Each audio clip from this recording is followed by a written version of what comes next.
कोई सरकार चाह लेगी तो कोई पत्ता नहीं हिलता है, हिल नहीं सकता है। जब दंगा होता है तो सरकार का ऑर्डर होता है शूट एंड साइड, वो खिड़की भी डर से नहीं खुलता। इसलिए मैं बिल्कुल नहीं मानता सरकार चाह लेगी तो दारू एंट्री नहीं बिहार में होगा।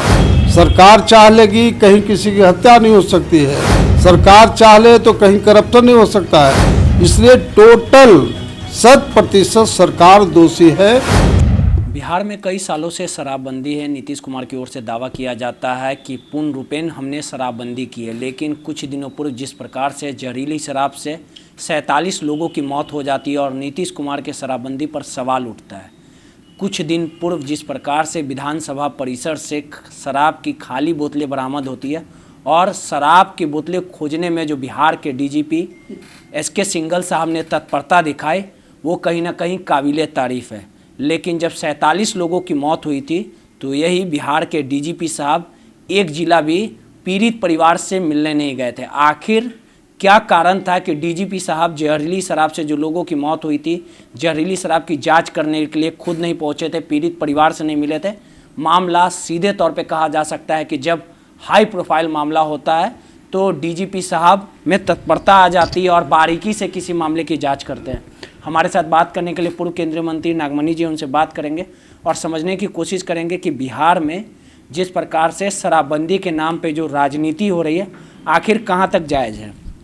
नागमणि जी, बिहार में शराबबंदी को लेकर राजनीति हो रही है। गरीब लोगों की मौत होती है तो अधिकारी नहीं जाते हैं, अगर मामला हाई प्रोफाइल होता है तो सब पहुँच जाते हैं। नेता की क्या फितरत है, समझ में पड़े? देखिए, अगर जहरीली शराब से लोग की मौत हुई या जो लोग असेंबली में एक खाली बोतल मिल गया उसके लिए लोग हंगामा कर रहे हैं, ये कोई औचित्य नहीं है। जब डीजीपी साहब को तो जाना चाहिए ना, जब जहरीली डीजीपी कोई पॉलिटिशियन नहीं है, ये नीतीश कुमार को जाना चाहिए था, मुख्यमंत्री को जाना चाहिए था, ये आपका तर्क होना चाहिए। डीजीपी को क्या लेना देना, वो अपना नौकरी कर रहे हैं। नहीं, नौकरी कर रहे हैं, जिम्मेवारी उन पे है। जिम्मेवारी किस पे दिया गया? शराबबंदी को रोकने के लिए तो जिम्मेवारी बिहार पुलिस के मुखिया पे है, बिहार पुलिस पे। जब खाली बोतल शराब होता है तो जांच करने गए, उस पर हम आपत्ति नहीं जता रहे, लेकिन 47 लोगों की मौत हो जाती है। आखिर जहरीली शराब का कारोबार कैसे फल फूल रहा था, कौन ये कारोबार कर रहा था, इसकी तो जाँच करनी चाहिए थी ना डीजीपी साहब को। जाँच करने देखिए, सरकार सुप्रीम होती है और जो पदाधिकारी हैं गवर्नमेंट सर्वेंट होते हैं, जनता के नौकर होते हैं। इसलिए नौकर पर जिम्मेवार ठहराना मेरे हिसाब से बिल्कुल सही नहीं है। बल्कि अगर 5 साल नीतीश कुमार अच्छा काम किए तो क्रेडिट नीतीश कुमार को जाता है ना, सुशासन बाबू का है। लेकिन 5 साल के बाद नीतीश कुमार का जो रोल हुआ है वो पूरे शर्मनाक रोल हुआ है हर क्षेत्रों में। तो जहाँ तक शराब का सवाल है, शराब 4 राज्यों से आता है, झारखंड, बंगाल, नेपाल और उत्तर प्रदेश। मैं 2 बार खुद बॉर्डर पर जाके अपने देखा हूँ कि नीतीश कुमार की जो पुलिस है रेवटी में बैठी रहती है, आराम से ट्रक और गाड़ी आते जाते रहता, शराब की बोतलें जाती रहती, कोई लेना देना नहीं। ये सरकार चाह लेगी, कोई सरकार चाह लेगी तो कोई पत्ता नहीं हिलता है, हिल नहीं सकता है।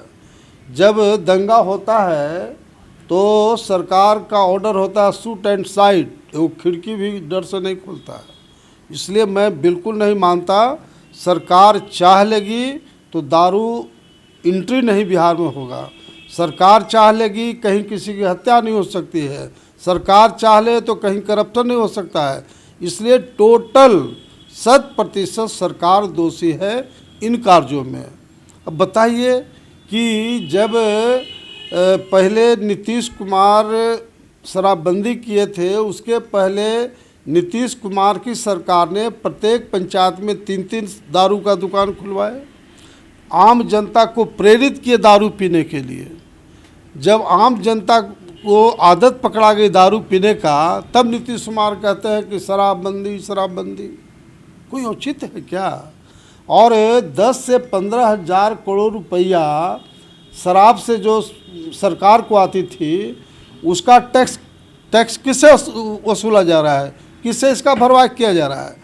बिहार के जो किसान हैं, 75% यहाँ की जनता किसान है। किसानों का जो ज़मीन है उस पर 5 गुना सर्कल रेट बढ़ा दिया गया। जब ज़मीन का खरीद बिक्री होता है, उसमें शराब से जो आमदनी जो होता था उसकी भरपाई बिहार के किसानों से किया जा रहा है। नीतीश कुमार नहीं चाहते कि शराबबंदी हो, बिल्कुल ढकोसला कर रहे हैं। नहीं, ढकोसला नहीं है। ये हमारी जो माँ बहनें हैं, इनको पूरा ब्लैक बिलिंग के तौर पर सिर्फ वोट लेने के लिए कि हम शराबबंदी कर देंगे तो आप टॉर्चर महिलाएं नहीं होगी। अरे भैया, ये जहरीली शराब आप बंद कर दिया। जहरीली शराब से इतने लोग जो मर रहे हैं, ये पहले बिहार में दुकान से आता था शराब, अब नीतीश कुमार का जो शराब माफिया है वह घर घर पहुंचा रहा है, होम डिलीवरी कर रहा है। किसको नीतीश कुमार बेवकूफ़ बना रहे हैं?